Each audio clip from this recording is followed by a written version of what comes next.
Hi guys, അപ്പോൾ നമ്മൾ ഇന്ന് ശ്രീരംഗപട്ടണനെ കുറിച്ചാണ് ഈ വീഡിയോ ഉണ്ടാക്കിയേക്കുന്നത്. ശ്രീരംഗപട്ടണം എന്ന് പറഞ്ഞാൽ മൈസൂരിൽ നിന്ന് ഒരു 20 കിലോമീറ്ററും ബാംഗ്ലൂരിൽ നിന്ന് 150 കിലോമീറ്റർ ദൂരെ ഉള്ളൊരു സ്ഥലമാണ്. അപ്പോൾ മൈസൂർ ബാംഗ്ലൂർ എക്സ്പ്രസ് വേ ആണ് യൂഷ്വലി ആൾക്കാർ എടുക്കാറ്. പക്ഷേ നിങ്ങൾ കാറിനാണ് പോകണമെങ്കിൽ മൈസൂർ ബാംഗ്ലൂർ എക്സ്പ്രസ് വേ എടുക്കുന്നത് നല്ലതാണ്. പെട്ടെന്ന് എത്തും, 3 മണിക്കൂറിലെത്തും. പക്ഷേ ബൈക്കിനാണ് പോകണമെങ്കിൽ നിങ്ങൾക്ക് 3 ഓപ്ഷൻസ് ഉണ്ട്. അതായത് മൈസൂർ ബാംഗ്ലൂർ എക്സ്പ്രസ് വേയിൽ നമ്മൾ ബൈക്ക് കയറ്റില്ല. അപ്പോൾ നമുക്ക് സർവീസ് റോഡിൽ കൂടെ പോകണം. സർവീസ് റോഡ് ഫുൾ ഹമ്പുകളാണ്, നിറച്ചും കുറേ ഹമ്പുകളുണ്ട്. അപ്പോൾ അതിൽ ബ്രേക്ക് അടിച്ച് നിങ്ങൾക്ക് ഭയങ്കര ടയറിങ് ആയിരിക്കും. അതുകൊണ്ട് ഞാൻ ആ റൂട്ട് സജസ്റ്റ് ചെയ്യില്ല. പിന്നെയുള്ള റൂട്ട് എന്ന് പറയുന്നത് നമ്മുടെ കനകാപുര റൂട്ടും കുഞ്ഞിക്കൽ റൂട്ടും. അതിൽ കുഞ്ഞിക്കൽ റൂട്ടിൽ കുറച്ച് ദൂരം കൂടുതലാണ്, 186 കിലോമീറ്റേഴ്സാണ്. റോഡിൻ്റെ കണ്ടീഷൻ എനിക്കറിയില്ല, ഞാൻ ആ റൂട്ട് പോയിട്ടില്ല. പക്ഷേ കനകാപുര റൂട്ട് അടിപൊളിയാണ്. ഞാൻ ഈ റൂട്ടാണ് ഈ പ്രാവശ്യം വന്നത്.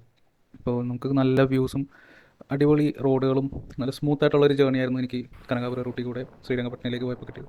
നല്ല കാഴ്ചകളുണ്ട് രണ്ട് സൈഡിലും. കുറേ ഫാമേഴ്സും ഫാമിങ്ങും കുറേ കൃഷി സ്ഥലങ്ങളും ഇതൊക്കെ തന്നെയാണുള്ളത്. പിന്നെ ലേക്സൊക്കെ ഉണ്ട്. ഇപ്പോൾ നല്ല കാഴ്ചകളൊക്കെ കണ്ട് നല്ല ഒരു പീസ്ഫുൾ ആയിട്ടുള്ള ഒരു അന്തരീക്ഷത്തിലൂടെ നമുക്ക് ബൈക്ക് ഓടിച്ച് പോകാം. റോഡുകളും നല്ല സൂപ്പറാണ്, നല്ല കണ്ടീഷനാണ്. പിന്നെ അതുകൊണ്ട് തന്നെ ഞാൻ ഈ റൂട്ടേ സജസ്റ്റ് ചെയ്യുള്ളൂ, കനകാപുരം. മറ്റേ റൂട്ട് എനിക്കറിയില്ല. അപ്പോൾ ഈ കനകാപുര റൂട്ട് വരുമ്പോൾ നമുക്ക് അത്യാവശ്യം ഒരു 2-3 ലേക്കൊക്കെ കാണാൻ പറ്റും. റോഡിൻ്റെ രണ്ട് സൈഡിലായിട്ടും ലേക്സും കൃഷിഭൂമികളൊക്കെ എന്ന് പറഞ്ഞാൽ, അപ്പോൾ അതിലൊരു ലേക്കാണ് ഈ കാണുന്നത്. അപ്പോൾ നല്ല ഭംഗി തോന്നി. വെള്ള ആമ്പലൊക്കെ കണ്ടപ്പോൾ ഞാൻ നിർത്തി ഒരു വീഡിയോ എടുത്തിട്ട് പോകാമെന്ന് വിചാരിച്ചു. അത് നല്ലൊരു ആംബിയൻസ് ഉള്ള സ്ഥലമാണ്.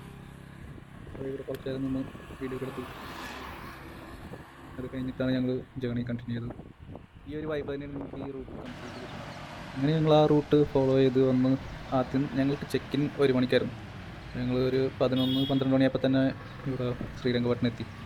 അപ്പോൾ ഞങ്ങൾ ഫസ്റ്റ് പോയത് നമ്മുടെ ടെമ്പിളിലേക്കാണ്.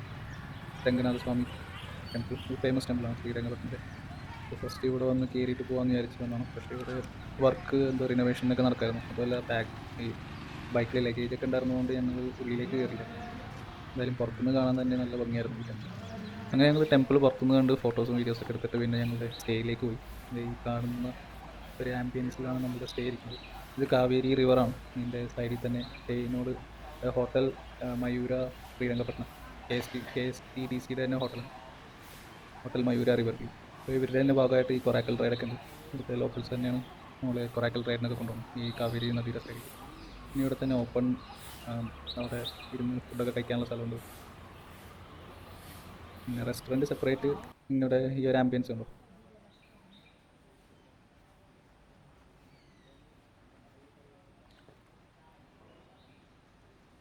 ഈ റെസ്റ്റോറൻറ്റിൽ ഇരുന്ന് നമുക്ക് ഫുഡൊക്കെ കഴിക്കാം. അതായത് കാവേരി നദിയുടെ സൈഡിൽ തന്നെ ഒരു ബാൽക്കണിയിൽ ഇരുന്ന് ഫുഡ് കഴിക്കുന്ന ഒരു ഫീലാണ് കിട്ടണം. നമുക്ക് അവിടെ നല്ലൊരു വൈബായിട്ടുള്ളൊരു സ്ഥലമാണ്, പീസ്ഫുൾ അന്തരീക്ഷമാണ്. ഇത് ഞാൻ രണ്ടാമത്തെ പ്രാവശ്യം ഇവിടെ വരുന്നത്. ഫസ്റ്റ് ടൈം വന്നപ്പോൾ എനിക്ക് ഭയങ്കര ഇഷ്ടമായിരുന്നു. അതേപോലെ തന്നെ അതുകൊണ്ട് തന്നെയാണ് സെക്കൻഡ് ടൈമും ബുക്ക് ചെയ്ത് ഇവിടെ വന്നത്. ഒരു പ്രാവശ്യം കൂടി വരണമെന്നുണ്ടായിരുന്നു, ഇങ്ങനെ വന്നാണ്. ഫസ്റ്റ് ടൈം വന്നപ്പോൾ ഞങ്ങൾ ഫുൾ ടൈം ഇവിടെ തന്നെ ആയിരുന്നു, ഈ ഹോട്ടലിൻ്റെ ഉള്ളിൽ തന്നെ ആയിരുന്നു. കാരണം എക്സ്പ്ലോർ ചെയ്യാൻ കുറച്ചുണ്ട് ഇവിടെ തന്നെ. ഈ പ്രാവശ്യം ഞങ്ങൾ സ്ഥലങ്ങൾ കാണാൻ വേണ്ടിയാണ്. ഈ രംഗനത്തിട്ട് ബേർഡ് സാങ്ച്വറിയാണ് മെയിനായിട്ടും ഞാൻ ഫോക്കസ് ചെയ്തത്. കണ്ടോ, നല്ല വ്യൂ ആണ് ഇവിടെ. ഇങ്ങനെ ഇരുന്ന് നമുക്ക് ഫുഡൊക്കെ കഴിക്കാം. പിന്നെ ഇവിടെ ബാറും അവൈലബിൾ ആണ്. അതായത് ഹോട്ട് ഡ്രിങ്ക്സും ബിയറൊക്കെ നമുക്ക് ലഞ്ച് ടൈമിലും ആവശ്യമുള്ളപ്പോഴൊക്കെ നമുക്ക് മേടിച്ച് കഴിക്കാം. പിന്നെ റെസ്റ്റോറൻറ്റിനോട് ചേർന്ന് തന്നെ ഒരു ചെറിയ ജസ്റ്റ് ഒരു ഇതുണ്ട്, നമുക്ക് നടന്ന് ഇതിലേക്കൂടെ പോകാൻ പറ്റും. ഒരു ഗ്രാസ് ലാൻഡ് പോലെ. കാവേരി താണ്ടി ഇത് നദിയുടെ സൈഡിൽ ഇരുന്നിട്ട് നമുക്ക് ഇങ്ങനെ ഇവിടെയൊക്കെ കുറച്ച് ടൈമൊക്കെ സ്പെൻഡ് ചെയ്യാം, ഫോട്ടോസ് എടുക്കാം. നല്ല പീസ്ഫുൾ ആംബിയൻസ് ഉള്ളൊരു സ്ഥലം. ഞാൻ റെക്കമെൻഡ് ചെയ്യും ഈ ഹോട്ടൽ. കാരണം അധികം പ്രൈസും ജസ്റ്റിഫൈ ചെയ്യുന്നതാണ്. അപ്പോൾ ഞങ്ങൾ എടുത്ത റൂം എന്ന് പറഞ്ഞൊരു 3,500 റേഞ്ചിൽ വരുന്നതാണ്. അപ്പോൾ നിങ്ങൾ ഏറ്റവും വൈബ് കിട്ടുന്ന റൂം ചോദിക്കുകയാണെങ്കിൽ ഞാനിപ്പം ഇവരുടെ എക്സിക്യൂട്ടീവ് റൂംസാണ് പറയാം. അവർക്ക് ബാൽക്കണി, അത്യാവശ്യം നല്ല ഫെസിലിറ്റീസും ബാൽക്കണിയൊക്കെ ഉണ്ട്. അതായത് ഇവിടെ ഒരു മുങ്ങിക്കാക്ക ഈ കാവേരി റിവറിലിരിക്കുന്നുണ്ടായിരുന്നു. ജസ്റ്റ് വെറുതെ ഒന്ന് വീഡിയോ എടുക്കുന്നത്.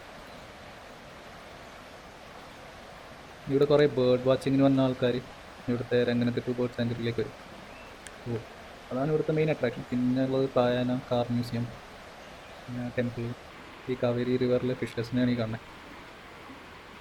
അവിടെ ടിലാപ്പിയ ഉണ്ടായിരുന്നു. പിന്നെ ഇത് നമ്മുടെ നോർമലി റിവറിലൊക്കെ കണ്ടുവരുന്ന കാർപ്പിൻ്റെ വർഗ്ഗമാണെന്ന് തോന്നുന്നു, കറക്റ്റായിട്ട് ഞാൻ നോക്കിയിട്ടില്ല. ഞങ്ങൾ നേരെ അത് കഴിഞ്ഞിട്ട് നേരെ രംഗനത്തിട്ട് ബേർഡ് സാഞ്ചുറിയിലേക്ക് വന്നു. ഈ കാണുന്ന ബേർഡ് സാഞ്ചുറിയുടെ ഉള്ളിലത്തെ ഭാഗമുണ്ട്. ഞങ്ങൾ ടിക്കറ്റ് എടുത്ത് ഉള്ളിലേക്ക് കയറി. ടിക്കറ്റ് കോസ്റ്റൊക്കെ ഞാൻ വീഡിയോയിൽ ഇട്ടേക്കാം, അപ്പോൾ വേണ്ടവർക്ക് നോക്കാം. ക്യാമറയ്ക്ക് എക്സ്ട്രാ കോസ്റ്റ് വരും. ഇവിടെ ഞങ്ങൾ വീക്കെൻഡ് വന്നതുകൊണ്ട് തന്നെ അത്യാവശ്യം നല്ല തിരക്കുണ്ടായിരുന്നു. ഓരോ ബേർഡ്സിൻ്റെ ഡീറ്റെയിൽസിനൊക്കെ ഓരോ പോസ്റ്ററായിട്ട് ഇവിടെ ഹാങ് ചെയ്തിട്ടുണ്ട്. നടക്കാനുള്ള കുറച്ച് പാത്ത് വേസ് ഒക്കെ ഉണ്ട്. ഇതാണ് ബോട്ടിങ്ങിന് പോകാനായിട്ട് വെയിറ്റ് ചെയ്യുന്ന സ്ഥലം. വെയിറ്റ് ചെയ്യുന്ന ഇടക്ക് നമുക്ക് ഇവിടെ നിന്ന് തന്നെ അത്യാവശ്യം നല്ല കാഴ്ചകളൊക്കെ കാണാൻ പറ്റും. ഇത് പെലിക്കൻസാണ്. പെലിക്കൻസ് കൂട് കൂട്ടി മുകളിൽ കൂട്ടത്തോടെ ഇരിക്കണം. ഇവരുടെ ബ്രീഡിങ് സീസണാണെന്നാണ് പറഞ്ഞത്. ഇപ്പോൾ നവംബർ ടൈം. നല്ല ഭംഗിയുള്ള പക്ഷികൾ, നല്ല സൈസുള്ള പക്ഷികളും ഭംഗിയുള്ള. അവരുടെ ചുണ്ടിൻ്റെ താഴെ ആ ഒരു അവരുടെ ആ ലെയർ ഇളകിക്കൊണ്ടിരിക്കുന്ന കാണാനൊക്കെ നല്ല രസം.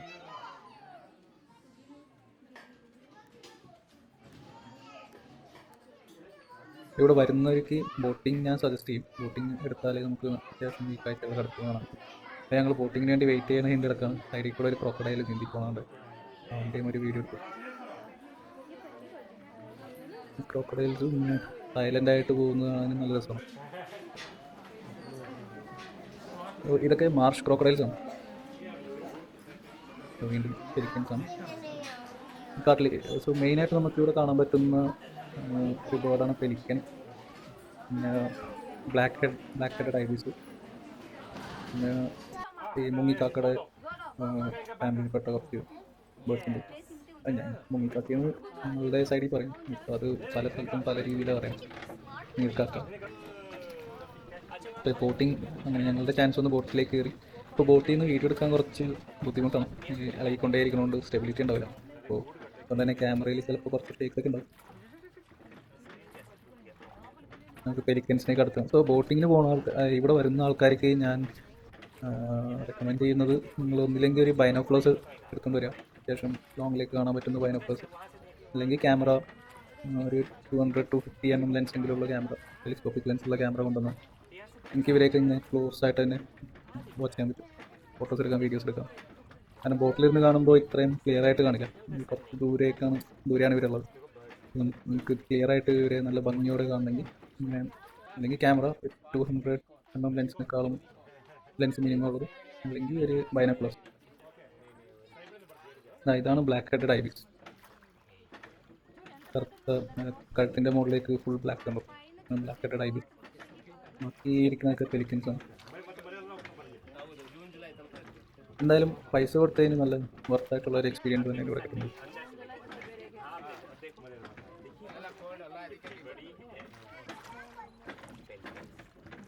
ഇവിടെ കൂടുതൽ ആൾക്കാർ നമ്മുടെ ബേർഡ് വാച്ചിങ്ങിന് വേണ്ടിയിട്ടൊക്കെയാണ്. ബേർഡ്സിൻ്റെ മൈഗ്രേറ്ററി ബേർഡ്സിനെ കുറിച്ച് പഠിക്കാനും ഡോക്യുമെൻ്ററി എടുക്കാനൊക്കെ. അതുകൊണ്ട് തന്നെ നല്ല ഒരു ഐലൻഡിലാണ്, ഒരു കാവേരി നദി കൊണ്ട് ഫോം ചെയ്ത ഒരു ഐലൻഡ് പോലത്തെ സ്ഥലമാണ്. അപ്പോൾ ഐലൻഡിലാണ് ഈ ബേർഡ്സൊക്കെ ഇരിക്കുന്നത്. ഇവിടെ വവ്വാലിനെയും കാണാം നമുക്ക്.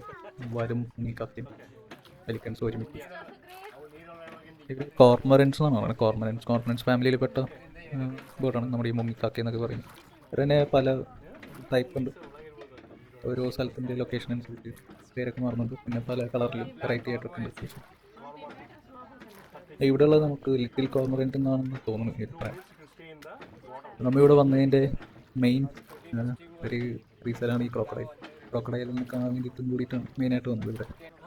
ഇത് മാർഷ് ക്രോക്കഡൈലാണ്. നമ്മുടെ ഇന്ത്യയിൽ 3 വെറൈറ്റി ക്രോക്കഡൈൽസ് ഉണ്ട്. അതിൽ ഒരെണ്ണമാണിത്, മാർഷ് ക്രോക്കഡൈൽ. നമ്മുടെ ഫ്രഷ് വാട്ടർ ലേക്കിലൊക്കെ കാണുന്നതാണ് ഇത്. ഇന്നിപ്പോൾ ഞങ്ങൾ ഉച്ച സമയത്ത് വന്നുകൊണ്ട് ക്രോക്കഡൈൽസൊക്കെ സൺ ബാസ്റ്റിംഗ് ചെയ്യാറുണ്ട്. ക്രോക്കഡൈൽ പാഡൽ ബോട്ടിലാണ് നമ്മളിവിടെ സഫാരിക്ക് കൊണ്ടുപോകണം. Safari boating. അപ്പോൾ പാഡൽ ബോട്ടിൽ ഇങ്ങനെ ആൾക്കാർ കയറി നിന്നിട്ട് ഇളക്കിക്കൊണ്ടിരിക്കുന്നതുകൊണ്ട് ഇങ്ങനെ വീഡിയോ ഒക്കെ എടുക്കാനായിട്ട് ബുദ്ധിമുട്ടാണ്. ശ്രദ്ധിക്കേണ്ടത്, എന്നാലും കഷ്ടപ്പെട്ട് എടുത്തിട്ടുണ്ട്. ഇതെല്ലാം മാർഷ് ക്രോക്കഡൈൽസ് ആണ്. ഇത് നമ്മുടെ ഫ്രഷ് വാട്ടറിൽ കാണുന്ന ക്രോക്കഡൈൽസ്. പിന്നെ ബാക്കിയുള്ള 2 എന്ന് പറയുന്നത് നമ്മുടെ നൈൽ ക്രോക്കഡൈലുണ്ട്. അതും ഇതേപോലെ തന്നെ, പക്ഷേ കുറച്ച് സൈസ് വലുതായിരിക്കും. പിന്നെ കുറച്ചും കൂടി കൂർത്തിട്ടായിരിക്കും അവരുടെ ഫ്രണ്ടിൽ ഫേസിൽ. ഇന്നുള്ളൊരു ടൈപ്പ് എന്ന് പറയുന്നത് ഗരിയൽസ് ആണ്. ഗരിയൽസിനെ നമുക്ക് പെട്ടെന്ന് മനസ്സിലാക്കാൻ പറ്റും. അതായത് അവരുടെ ഈ പല്ലുകളൊക്കെ കുറച്ച് ഡിഫറെൻ്റ് ആണ്. ഫേസ് ഭയങ്കരമായിട്ട് നാരോ ആയിട്ട് കൊടുത്തിട്ടുള്ള ഒരു ഫേസാണ്. അപ്പോൾ ഇവിടെ നമുക്ക് കാണുന്നത് മാഷ് ക്രോക്കഡൈൽസ്. ഇവിടെയൊക്കെ സ്കിന്നുണ്ട്, തിക്കാണ്. ഇവർ ഇവർ കോൾഡ് ബ്ലഡഡ് ആണ്. അപ്പോൾ നമ്മളെപ്പോലെ ബോഡി ടെമ്പറേച്ചർ നമുക്ക് മെയിൻറ്റെയിൻ ചെയ്യാൻ പറ്റും. ഇപ്പോൾ തണുപ്പത്ത് പോയി കഴിഞ്ഞാൽ നമ്മുടെ ബോഡി ഷിവറായിട്ട് ബോഡി ഹീറ്റ് ആവും. അതേപോലെ വെയിലത്ത് വന്നു കഴിഞ്ഞാൽ വേർത്ത് നമ്മൾ തണുക്കും. പക്ഷേ ക്രോക്കഡൈൽസിന് അങ്ങനെയല്ല. കോൾഡ് ബ്ലഡഡ് ആയിരിക്കും. അപ്പോൾ തണുപ്പ് റെഗുലേറ്റ് ചെയ്യാനായിട്ട് അവർക്ക് ഹീറ്റിലേക്ക് മാറണം. ഹീറ്റ് റെഗുലേറ്റ് ചെയ്യാൻ തണുപ്പിലേക്ക് മാറണം. ചൂട് സമയത്ത് അവർ വെള്ളത്തിലേക്ക് പോകും. തണുപ്പുള്ള സമയത്ത് അവർ സൺ ബാസ്കിങ് ചെയ്യാനായിട്ട് ഇങ്ങനെ പുറത്ത് നടക്കും. അതിൻ്റെ ബോഡി ടെമ്പറേച്ചർ മെയിൻറ്റെയിൻ ചെയ്യാൻ വേണ്ടിയിട്ട് ചെയ്യുന്നത് അവിടുത്തെ ക്രോക്കഡൈൽ. എന്തോ നടക്കുന്നുണ്ട്. നല്ലത് കണ്ടോ എൻ്റെ മേത്ത് പൂപ്പലൊക്കെ പിടിച്ചിട്ടുണ്ട്. അവിടെ കുറേ നേരമായിരുന്നു തോന്നുന്നു സൺ ബാസ്കിങ് ചെയ്യും. ഉണങ്ങി പച്ച പൂപ്പൽ മേത്തെറിയും. നമ്മുടെ ക്രോക്കഡൈലിൻ്റെ അടുത്ത് തന്നെ നമ്മുടെ ബ്ലാക്ക് ഹെഡഡ് ഐബിസൊക്കെ ഇരിപ്പുണ്ട്. എപ്പോഴാണ് പിടിച്ച് തിന്നുമെന്ന് അറിയാം. പക്ഷേ ഇവർക്കിപ്പോൾ നോർമലി മാഷ് ക്രോക്കഡൈൽസ് അങ്ങനെ അപകടകാരി അല്ല, അഗ്രസീവ് അല്ല. നൈൽ ക്രോക്കഡൈൽ കുറച്ചും കൂടി അഗ്രസീവാണ്. ഇവനെ ശ്രദ്ധിച്ചപ്പോഴാണ് മനസ്സിലായി. എൻ്റെ കാല്, പുറകിലത്തെ കാല് ആരും കടിച്ച് വിട്ടെടുക്കണം. അവന് കാലില്ല, പാദങ്ങളില്ല. ക്രോക്കഡൈൽസ് തമ്മിൽ ഫൈറ്റ് ചെയ്തിട്ട് പോകുന്നതായിരിക്കും.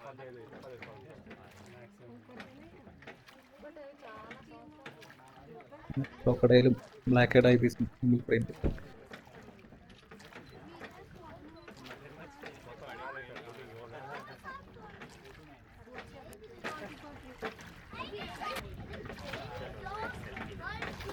അപ്പോൾ നമ്മൾ ഈ സഫാരി ബോട്ടിംഗ് എന്ന് പറയാം.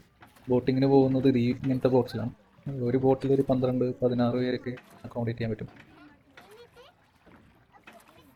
മോട്ടർ യൂസ് ചെയ്യാത്തത് മിക്കവാറും സൗണ്ട് പൊല്യൂഷൻ ഒഴിവാക്കാനായിരിക്കും. ബേർഡ്സിനെയും ക്രോക്കഡൈൽസിനെയും ഡിസ്റ്റർബ് ചെയ്യാണ്ടിരിക്കാൻ വേണ്ടിയിട്ടായിരിക്കും ഈ മോട്ടർ യൂസ് ചെയ്യാത്തത്.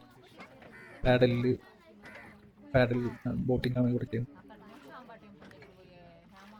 കുറച്ച് ദൂരം പോയപ്പോഴേക്കും വീണ്ടും തൊട്ടടുത്തൊരു ക്രോക്കഡൈൽ കിട്ടി. ഇത്രയും അടുത്താണ്. ഇവരങ്ങനെ അഗ്രസീവ് അല്ലെന്ന് പറയാൻ കാരണം ഇത് തന്നെയാണ്. ഒരു പിന്നെ നല്ല ഫുഡൊക്കെ കഴിച്ചിട്ടായിരിക്കും ഇത് ഇരിക്കുന്നത്. ഇവരിപ്പോൾ ഫുഡിന് വലിയ കുറവൊന്നും ഉണ്ടാവില്ല. ഈ ഫുഡ് ഇല്ലാത്തപ്പോൾ ഇവർ അഗ്രസീവ് ആയിരിക്കുമോ എന്നുള്ളത് കണ്ടറിയണം. അപ്പോൾ നമ്മളുടെ ആ ബോട്ടിംഗ് എക്സ്പീരിയൻസ് കഴിഞ്ഞു. ഇവിടെ ലൈഫ് ജാക്കറ്റൊക്കെ ഉപയോഗിച്ചിട്ടാണ് നമ്മൾ തിരിച്ചിറങ്ങിയത്. ഇതിന് തൊട്ട് മുമ്പിൽ തന്നെ നമുക്കൊരു സോവറിയൻ ഷോപ്പുണ്ട്. എന്തെങ്കിലുമൊക്കെ ചെറിയ സാധനങ്ങളൊക്കെ വാങ്ങിക്കണമെങ്കിൽ വാങ്ങിക്കാം. പോയിക്ക് വേണ്ടി വെക്കാനൊക്കെ ഒരു സ്ഥലത്ത് പോകുമ്പോൾ നമുക്ക് ഒരു മെമ്മറി ആയിട്ട് വാങ്ങിക്കാനായിട്ട് ഇങ്ങനത്തെ സോവറിയൻ ഷോപ്സ് ഒന്നും പറ്റും.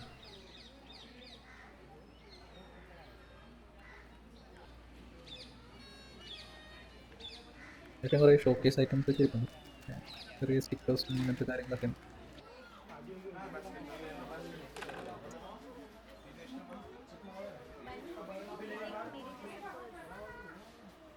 ഇവിടെ ഇപ്പോൾ ബോട്ടിംഗ് എടുക്കാണ്ട് നിങ്ങൾ വരികയാണെങ്കിലും നമുക്ക് ഇവിടെ ടൈമൊക്കെ സ്പെൻഡ് ചെയ്ത് ഇവിടെ ഇരുന്ന് ഇതിൽ പാത്ത് വേ ഉണ്ട് നടക്കാനായിട്ട്.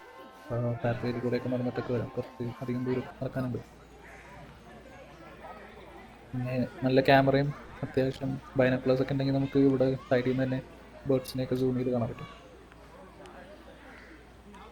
എന്നാലും ബോട്ടിംഗ് പോകുന്നത് ഒരു നല്ല എക്സ്പീരിയൻസ് ആണ്. ഞാൻ റെക്കമെൻഡ് ചെയ്യും. പൈസ കൊടുക്കുന്നതിന് വാല്യൂ ഫോർ മണി ആണെന്ന് തന്നെ പറയാം. അപ്പോൾ ഇതാണ് ടിക്കറ്റ് കൗണ്ടർ. ആദ്യം കാണിച്ചില്ലായിരുന്നു. അപ്പോൾ ടിക്കറ്റ് കൗണ്ടറിൽ നിന്ന് നമുക്ക് ടിക്കറ്റ് എടുക്കാം. പിന്നെ റൈറ്റ് സൈഡിൽ തന്നെ ഒരു ഇൻഫർമേഷൻ സെൻറ്റർ ഉണ്ട്, doctor Saleem Ali information centre. ഇതിൻ്റെ അകത്ത് കുറച്ച് ഗെയിംസും കുറച്ച് കാര്യങ്ങളൊക്കെ ഉണ്ട്, ഇൻഫർമേഷൻസ് ഒക്കെ പ്രൊവൈഡ് ചെയ്യും. അതും പെയിൻറ്റിങ്ങും കാര്യങ്ങളൊക്കെ നടന്നതുകൊണ്ട് അതങ്ങോട്ട് കയറിയില്ലായിരുന്നു. കുറച്ച് റിനോവേഷൻ വർക്ക്സ് ആണ്. ഇതാണ് ചാർജസ്, വേണ്ടവർക്ക് നോക്കാം. And entrance to boat sanctuary. ഞങ്ങൾ ആ ഒരു അഡ്വഞ്ചർ കണ്ടിട്ട് എന്നാൽ ബോട്ടിംഗ് ഒക്കെ കഴിഞ്ഞ് ബേർഡ്സിൻ്റെയും ക്രോക്കഡൈൽസിനെയൊക്കെ കണ്ടിട്ട് തിരിച്ച് സ്റ്റേയിലേക്ക് എത്തി. ഇന്നപ്പോൾ ബാക്കി ടൈം റെസ്റ്റ് എടുത്തു. ഇവിടെ നല്ല ആംബിയൻസ് ആണ്, ഫുൾ ഗ്രീനറി ആയതുകൊണ്ട് അത്യാവശ്യം നല്ല ഐലൻഡ് ആയിട്ടുള്ള സ്ഥലമാണ്. കിളികളുടെ സൗണ്ട് കേൾക്കാം. അപ്പോൾ നേച്ചറിൻ്റെ ഇടയ്ക്ക് ഇങ്ങനെ കിളികളുടെ സൗണ്ടൊക്കെ കേൾക്കുമ്പോൾ ഒരു പ്രത്യേക സുഖമാണ്. നമ്മുടെ ബാംഗ്ലൂരിലെ ട്രാഫിക്കും പൊല്യൂഷനൊക്കെ കൊണ്ട് മടുത്തിരിക്കും. നമുക്കൊരു വീക്കെൻഡ് വന്ന് എക്സ്പ്ലോർ ചെയ്യാൻ പറ്റിയ സ്ഥലമാണ്. പിന്നെ നമ്മുടെ കാവേരി നദിയുടെ സൈഡിൽ തന്നെ ഇരുന്നിട്ട് നമുക്ക് കുറേ ടൈമൊക്കെ സ്പെൻഡ് ചെയ്യാം. അത് വെറുതെ ഇരിക്കാൻ തന്നെ നല്ല സുഖമാണ്. ഇങ്ങനെ കാവേരി നദി ഒഴുകുന്ന ഒരു സൗണ്ടൊക്കെ കേട്ടുണ്ട് അതിൻ്റെ സൈലൻസിലിരിക്കാനായിട്ട് നല്ല വൈബാണ്. ഫ്രണ്ട്സായിട്ടൊക്കെ വരികയാണെങ്കിലും നല്ല രസമാണ് ഇവിടെ. ഞാൻ പറഞ്ഞില്ലേ ഇവിടെ ബാറുണ്ട്. അപ്പോൾ ബിയർ ബോട്ടിൽസാണ് കാണുന്നത്. അപ്പോൾ ആവശ്യമുണ്ടെങ്കിൽ നമുക്ക് ചോദിച്ച് മേടിച്ച് കഴിക്കാം. ഉച്ചയ്ക്ക് ലഞ്ചിൻ്റെ ഒപ്പമൊക്കെ നമുക്ക് വരും. ലഞ്ചിൻ്റെ ഒപ്പം ഡിന്നറിൻ്റെ ഒപ്പം നമുക്ക് ബിയർ കിട്ടും വേണമെങ്കിൽ. ഇവിടെ കുളിക്കാൻ പറ്റില്ല, സ്വിമ്മിങ് അലൗഡ് അല്ല. എന്തുകൊണ്ടാണെന്നറിയില്ല. ക്രോക്കഡൈലിൻ്റെ പ്രസൻസ് ഉള്ളതുകൊണ്ടാണെന്ന് അറിയില്ല. ഇവിടെ ഞാൻ വന്ന 2 പ്രാവശ്യം ക്രോക്കഡൈൽസിനൊന്നും കണ്ടില്ലായിരുന്നു. ചിലപ്പോൾ വീട്ടിലുള്ള ഫിഷസിനെ ഒന്ന് ഡിസ്റ്റർബ് ചെയ്യാണ്ടിരിക്കാനായിരിക്കും. ഈ അരികത്തൊക്കെ നിറച്ചും ഫിഷസാണ്. നമുക്ക് വെറുതെ തന്നെ കാണാൻ പറ്റും സൈഡിൽ നിന്ന്.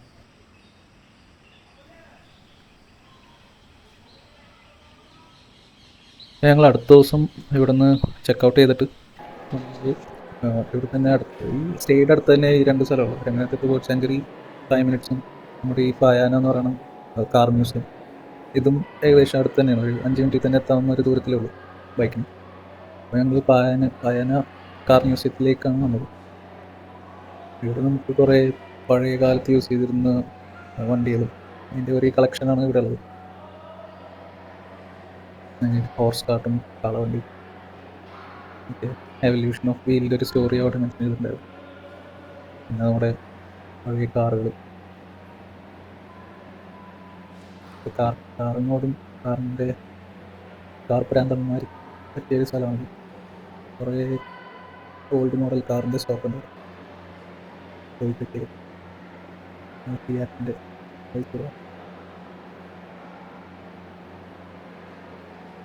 കാറൊക്കെ കാണാൻ നല്ല ഭംഗിയാണ്. എയറോഡൈനാമിക് അല്ല, ഇറങ്ങുന്ന കാറുകളൊക്കെ നമ്മൾ എയറോഡൈനാമിക് ആയിരിക്കേണ്ടത് ഒരു മെയിൻ ഫീച്ചറാണ്. ഇവരൊക്കെ പണ്ട് അങ്ങനത്തെ കണ്ടീഷനൊന്നുമില്ല. കാണാൻ ഭംഗിയുള്ള എന്താ പർപ്പസ്ഫുൾ ആയിട്ടുള്ള കാറുണ്ടായിരുന്നു. ഇനി ഇവർക്ക് അത്ര സ്പീഡോ അങ്ങനെ കാര്യങ്ങളൊന്നും ഉണ്ടായിരുന്നു. ടോപ്പ് സ്പീഡ് 65 km/h ഒക്കെയാണ്. അത്ര സ്പീഡിൽ അങ്ങനെ എയറോഡൈനാമിക് ആവേണ്ട ആവശ്യമൊന്നുമില്ല. നല്ല പെർഫെക്റ്റ് മീറ്റ് ചെയ്താൽ മതി. പിന്നെ ഈ റോൾസ് റോയ്സ് ഇങ്ങനത്തെ കാറൊക്കെ ഷോയ്ക്ക് വേണ്ടിയിട്ടാണ് കൂടുതൽ വെക്കുന്നത്. ഡെയിലി യൂസിനൊന്നും ഇവരെ കൊണ്ടുപോകാൻ പറ്റില്ല.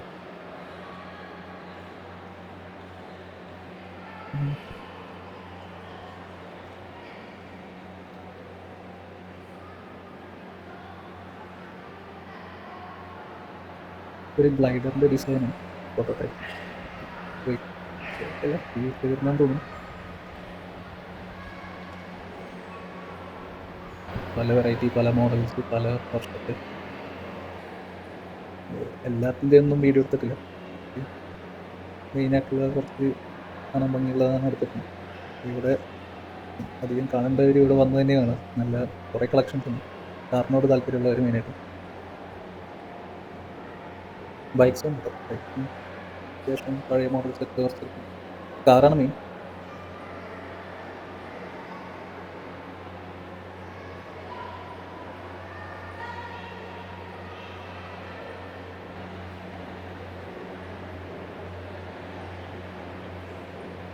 നല്ല ഭംഗിയാണ് എല്ലാം കാണാൻ.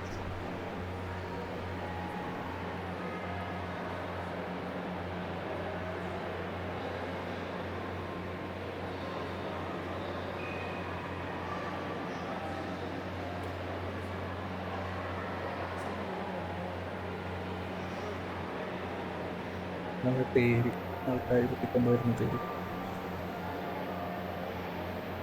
പുറത്ത് കഴിച്ചിട്ട് ഡാമിൽ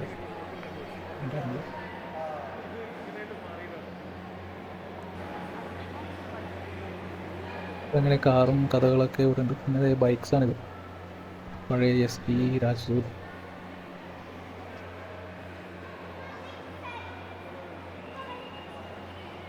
യമഹ വന്നിട്ടാണ് ഹോണ്ട വന്നത്. 1955 Yamaha. Raj 1962. 1854. Suzuki 1850 establish. Suzuki ആയിരുന്നു ഏറ്റവും ആദ്യം.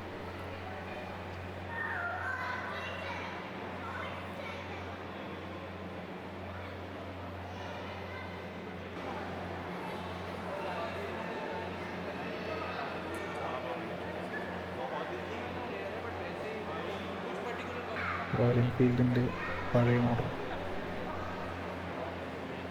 ലെഫ്റ്റ് സൈഡിൽ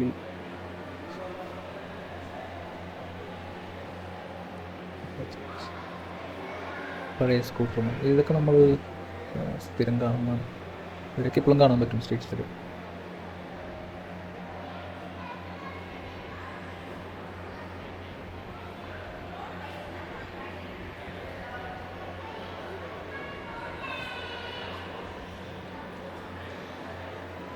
സെപ്റ്റോണിൻ്റെ ഒരു മോഡൽ. കളർ സ്കീംസൊക്കെ കളർ, ഇവിടുത്തെ കളേഴ്സൊക്കെ വെറൈറ്റിയാണ്. Peach colour.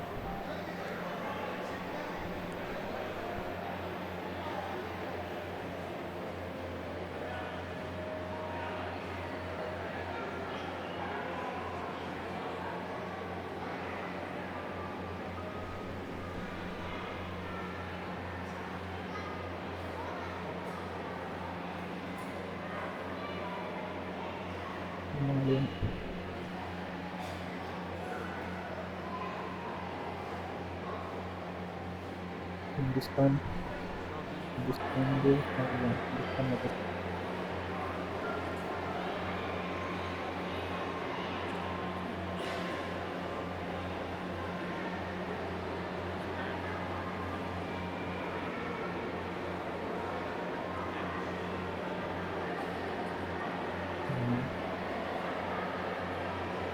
അപ്പോൾ അങ്ങനെ കുറേ മോഡൽസ് ഉണ്ട് ഇവിടെ. അപ്പോൾ എല്ലാത്തിൻ്റെയും എടുത്തിട്ടില്ല, അല്ല കുറേയൊക്കെ സ്കിപ്പ് ചെയ്തിട്ടാണ് ഞാൻ എടുത്തത്. കാരണം ഭയങ്കര ലെങ്ത്ത് കൂടിപ്പോകും എല്ലാവരുടെ അടുത്തേക്കും. എനിക്ക് തോന്നിയ കുറച്ച് മോഡൽസ് പെട്ടെന്ന് എടുക്കുന്നുണ്ട്. അപ്പോൾ അത് കംപ്ലീറ്റ് കാണേണ്ടവർ നേരിട്ട് തന്നെ ഒന്ന് കാണാം. നല്ല കളക്ഷൻസ് ഉണ്ട്, നല്ല രസം, നല്ല ഭംഗിയുള്ള കാറുകളാണ്. അപ്പോൾ മൈസൂർ വന്നവരും, മൈസൂർ ഇപ്പോൾ നിങ്ങൾ ട്രിപ്പായിട്ട് വരുന്നവരാണെങ്കിലും ഇവിടേക്ക് വന്നിട്ട് പോകാം. 20 കിലോമീറ്റേഴ്സാണ് മൈസൂരിന്. ഈ പറയുന്നത് ശ്രീരംഗപട്ടണം. ശ്രീരംഗപട്ടണയിലാണ് ഇവിടെ ഈ 3 മെയിൻ അട്രാക്ഷൻസ് ഉള്ളത്. രംഗനാഥ് ബേർഡ് സെഞ്ചുറി, പിന്നെ ഈ പായനക്കാർ മ്യൂസിയം, പിന്നെ പഴയ ടെമ്പിൾ, രംഗനാഥ സ്വാമി ടെമ്പിൾ.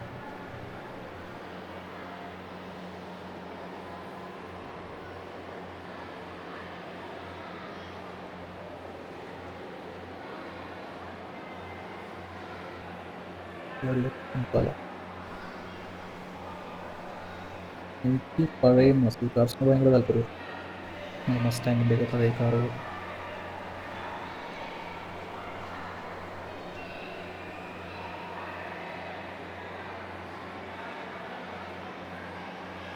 '65 മോഡലാണ്.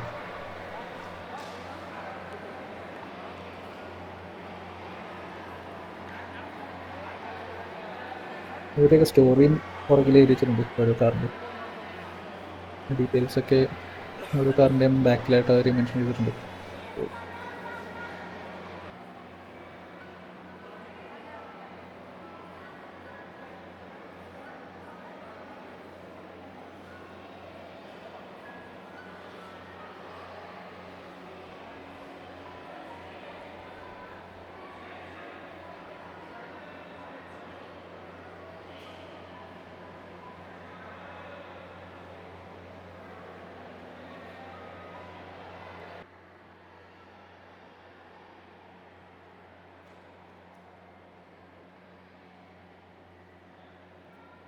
നിങ്ങൾ ഈ വീഡിയോ കണ്ട് എൻജോയ് ചെയ്തെന്ന് വിചാരിക്കുന്നു.